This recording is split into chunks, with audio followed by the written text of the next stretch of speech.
Back again. Well, I've just started on a sort of painting and decorating stage for this little build. What I've done, I've downloaded some sheets of tiles from the internet. Those are also from Sarissa Precision, and then I've used them to cover some of these roofs just to see how they go. I printed them out, the tiles, onto premium printer paper, so it's kind of shiny. I had no particular reason to do that other than that's what was in the laser printer, so I printed them out that way.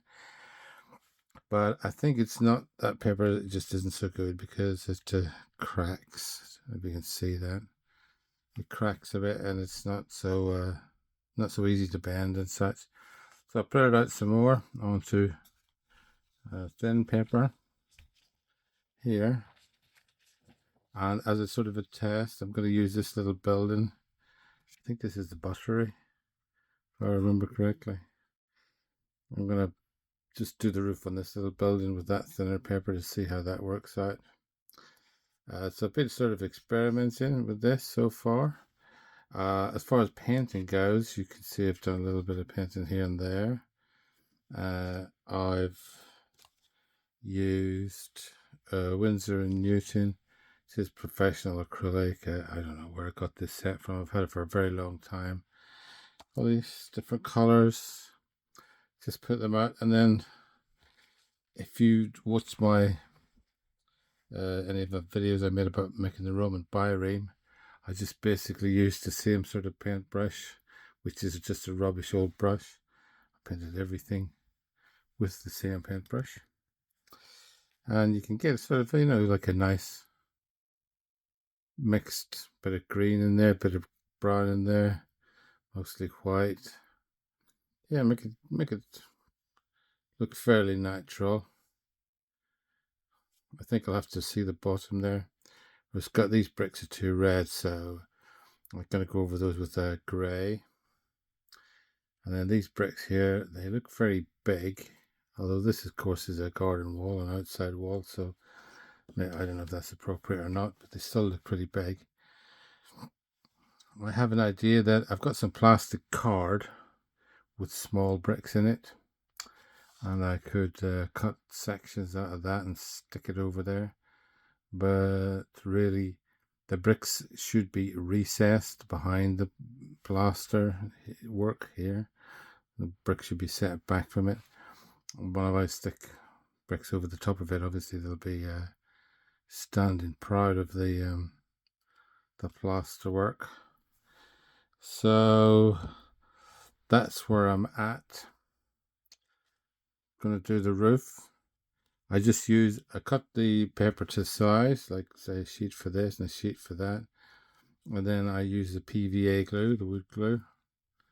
This is the same one that I used to build the building, or most of it anyway. And yep, move that out of the way, and then trim it up as I need to once it's on there. This is the color I used, or one of them, to do the brickwork so far. Yeah, but I'm in a kind of experimental phase at the moment. See how it goes. I'll come back in just a second when I've got some paint ready, and I'll show you what that looks like. Okay, back in a minute. Okay, back again. Here, let me just show you the palette. I'll put some white, which is going to be the predominant color. And there's a little bit of green there, a little bit of brown there. Don't mind muddying them all up.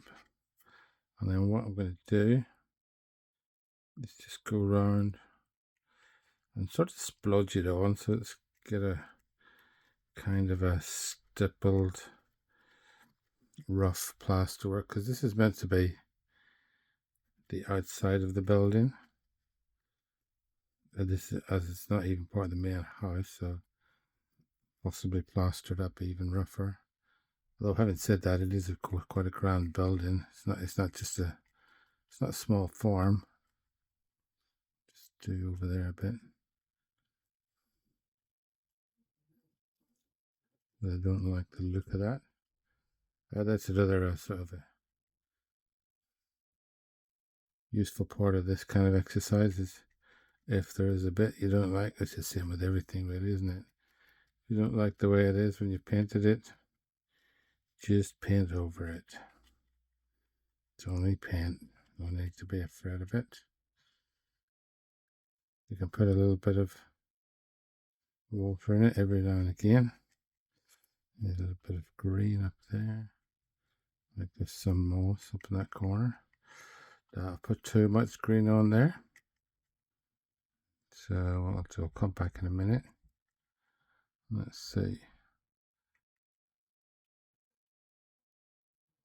And you can just keep going over that.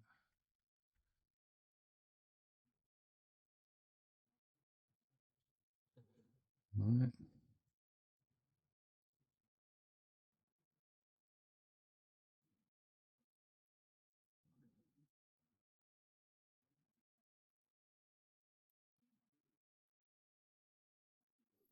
And obviously I've roughed in some of these brick arches and things like around the doorways and so on.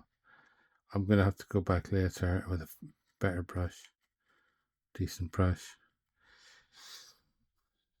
and tidy them up.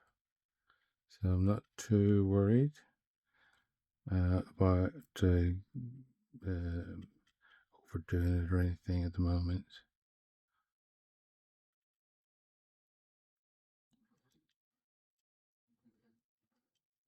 Going over the frame and so on. It's not an issue.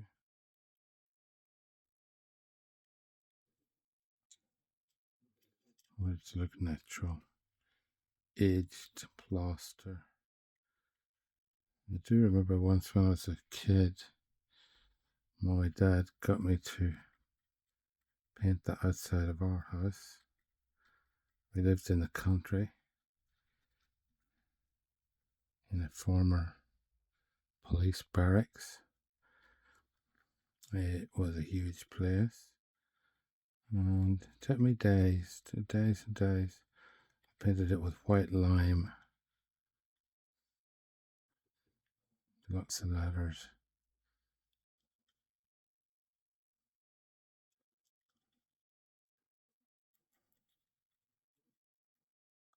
Not even sure I really finished it properly, but I did as much as I could. Yeah, anyway, this stuff, whatever this is that they're supposed to have used, I'm sure it would get weathered in the same sort of way. You can see that there, you can see the effect. You can vary it, add more colors in, different colors, all that kind of stuff. But I quite like it, so that's the sort of effect I'm after. You can see again on that wall what that looks like. Let me just if I can get a bit more light on it.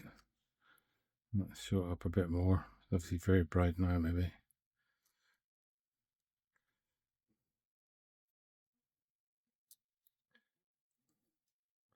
You sort of like to try and seal up these gaps in between the different walls.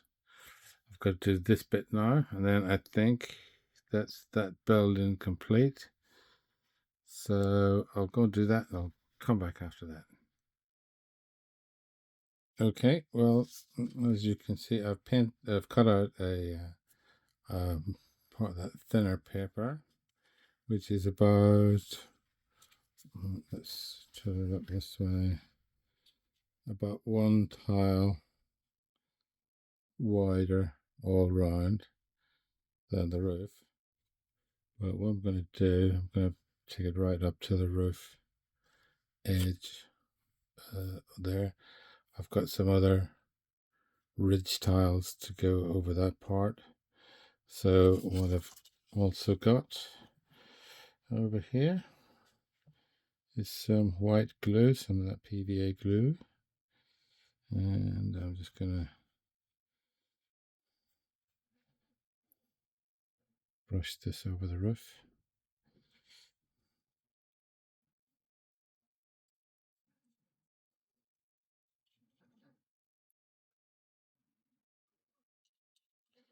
Gonna do this front face of it first of all. Let me just make sure I'm on the camera. Do the front face of it first of all. I will need to put a little bit around the sides later. But this is the reason I'm having to do this, I suppose, is partly because you see these little where the support beams go through the roof, and I want to hide those. I could just sort of plaster over them or something, but also like the look of some of these printed papers you can get to see how they look. Got different ones as well. I was actually going to do this a different one. In fact, I'll just show you that. Well, this is from Sarissa Precision. That one's called Old Pan Tiles. I was going to do the roof on this one with this one, which is called New Wood Shingles. I thought I liked the look of that, so I was going to do it with that, but I forgot. And as I've already cut that out and I'm really mean with things, I'm not going to waste this one. I've got plenty of other buildings, as you've already seen, where I can try some other technique. Okay. As I said, this is the extra thin paper. It's printed on a laser printer, printed out on a laser printer, which I happen to have. But if you don't happen to have one, you can, there's probably a print shop or something near wherever you are, where you can get these things printed out. I don't know what will happen if you print it out on a desk jet, because in the past when I've tried that, the ink has run, but I don't know. You're supposed to varnish it and stuff, but I never really caught on to that technique. Okay, so that's how that goes. I'll go and do the other side, and then we'll do the edges and stuff after that. Back in a minute. Okay, here's that little roof done. I use neat PVA on it. Cut the corners off and so on as you're going around, so that everything fits fairly neatly. Then that's the effect you would get. Let's see if I can get the building over. I probably don't want to put the roof on just yet because it's covered in glue, but I can set it on there, so you'll see the effect.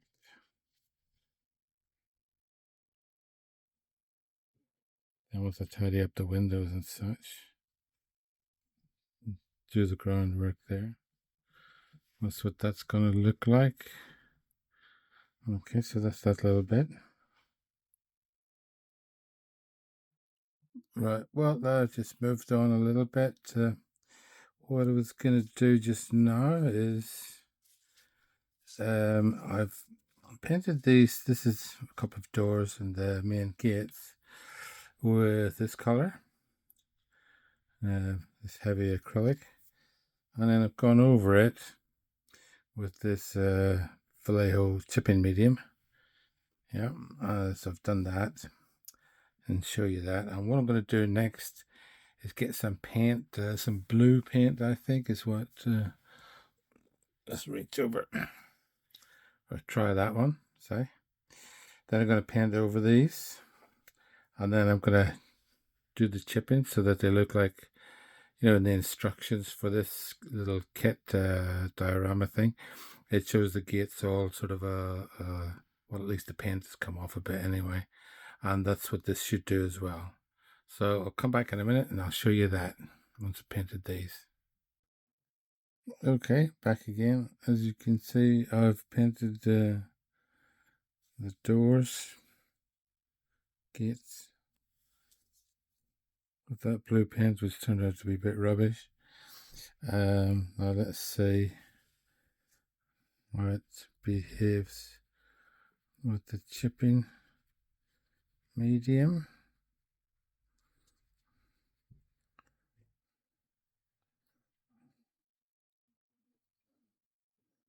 think it's reactivating a little bit.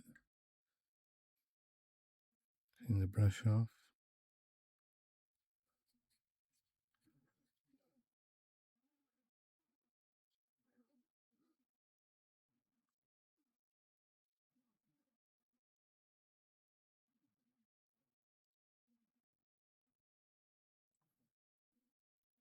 Don't really want the pen to reactivate.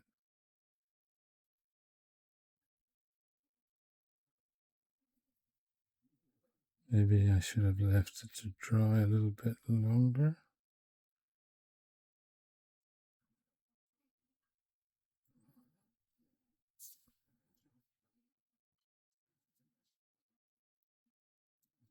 It's a very sunny day here.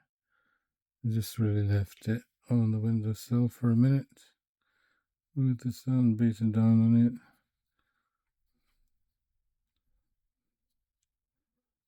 Doesn't look too bad though.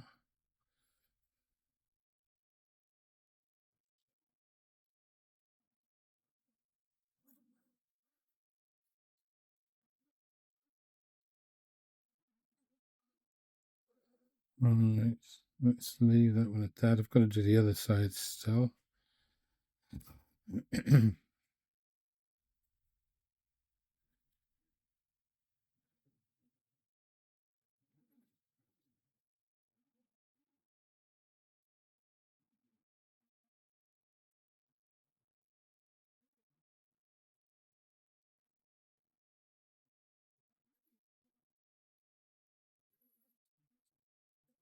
This does look pretty rustic and just weather beaten, as well as sort of battle damaged a bit. No, that's the effect you get with this chipping medium, so you can decide for yourselves. What do you think of it? And you can do more or less according to your taste. So push those out the way. Get these little side doors.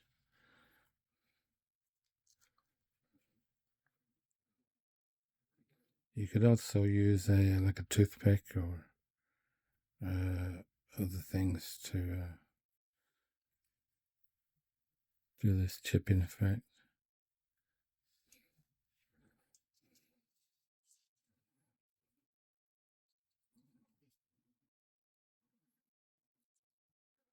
See how this looks when it's dry, and then I'll decide what to do the other side. And of course, the usual rules apply. If you don't like it, paint it again. It's only paint. You can't make, well, you can make a mistake, but you can pretty much always fix it. There you go. That's our distressed gates of the Haye Sainte. The front gates and a couple of side gates. Back in a minute. Oh, well, welcome back again. I think I'll just do this project update for now on the Haye Sainte farmhouse. I'm just working away at it. See if I can get a bit more in. I've been up to the London Toy Soldiers show this weekend at Haverstock Hill School. That was quite interesting. I got loads of stuff there, which I'll show you sometime. But just for now, things that I've done are, for example, you see around the bottom of the walls there was like etched brickwork, but I didn't fancy that, so I bought some plastic card with a brick pattern in it, with more of a block brick pattern. Put it on here. I've done the chipping medium, painting, chip it sort of thing, with the doors and the windows. I've put some still very wet plaster on the walls. I'll show you what I used for that, just in case. Oh. It's this smooth finish, blah, blah. I think I got it from the pawn shop.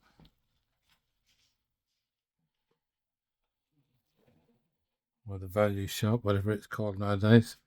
I think it really did only cost about £1 when I bought it anyway. So you'll see I've got those little brick edges glued in. I mean, in theory, they should be sort of below the level of the wall where it would be plastered. This side of the house, I haven't got around to doing the chipping or that yet, so that's not going to happen there. I think it's going to look a bit better with that sort of more textured and rough sort of finish on there. Other things I've done, let's see if I can, some things are still wet, so I've got to be very careful moving this around. I put some more plaster, that's him finishing plaster along here for the groundwork, and then here to make it look like it's plastered, and with some tracks and that approximately through there. I went over this to make it look like it's plastered, and I poked the little pigeonholes through where they should go. Put a wooden roof shingle effect on there.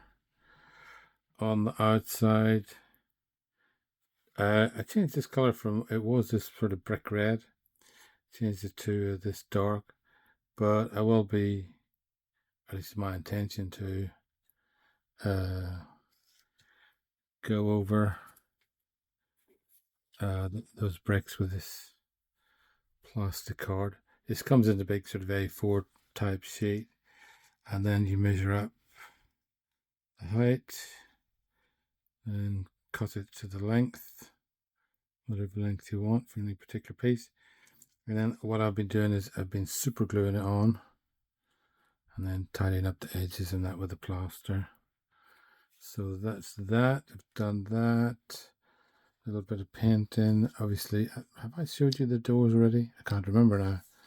It was a long since I did the last video, and also old age has withered my brain.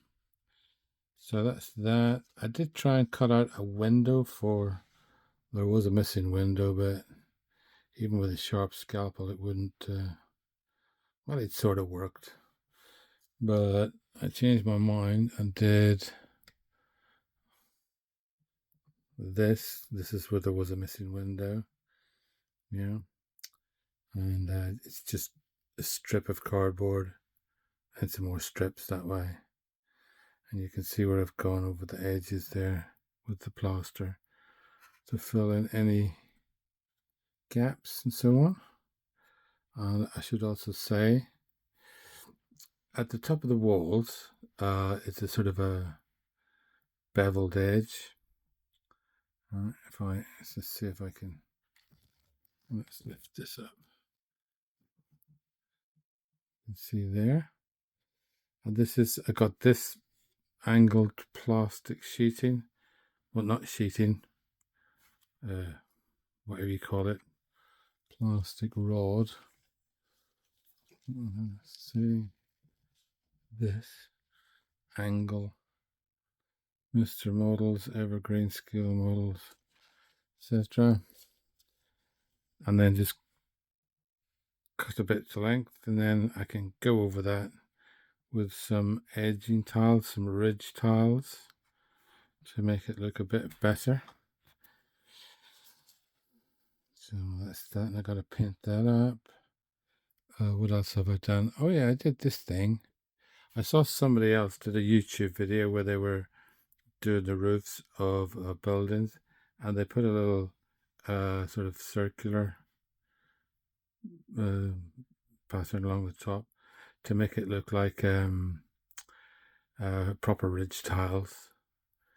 I mean, this is just paper ones here, and then I've again, like with the angle for the other wall, this is just plastic rod, which I also bought at the London Toy Soldier show, Haverstock Hill School. And I super glued it on, and then it's hand painted just along where the lines are. Don't have to be too exact because, you know, it's an old weathered sort of roof. I put it on there, and I put it put it on this one as well. This is the bit over the front gate, because that's liable to see the most sort of action, as it were. Super glued it, painted it a base color, painted the lines on it, and then went over it and tidied up the lines. Well, let's put it on over there. Hang on. Let's see. It goes there. And that's the gate of the Haye Sainte. So far, anyway. So that's that. There was sort of minor improvements to things as I go along. Because I'm getting kind of quite into this building. Here's another piece. This is just a wall section. And all I've done here, really, other than the basics, is to put some plaster along the edges, top, sides, etc. Edges. I wish all of them be painted over. Make it all nice and tidy. And I think the edges on this I'll also do with that. Oops. I'll also do with the this thing. Put that along there. I think it looks a bit more realistic than these very, very even. They look like concrete blocks, really, but I don't think they would have been in them days. I don't know what they were. Were they clay bricks or were they stones? Don't know. Don't know. Have I got anything else to show you at this particular time? No, I don't think so. I'll just give you one more look at the gate of La Haye Sainte. There it is. So, yeah. Okay, well, I'm going to leave it there and I'll see you next time. Take care and bye-bye.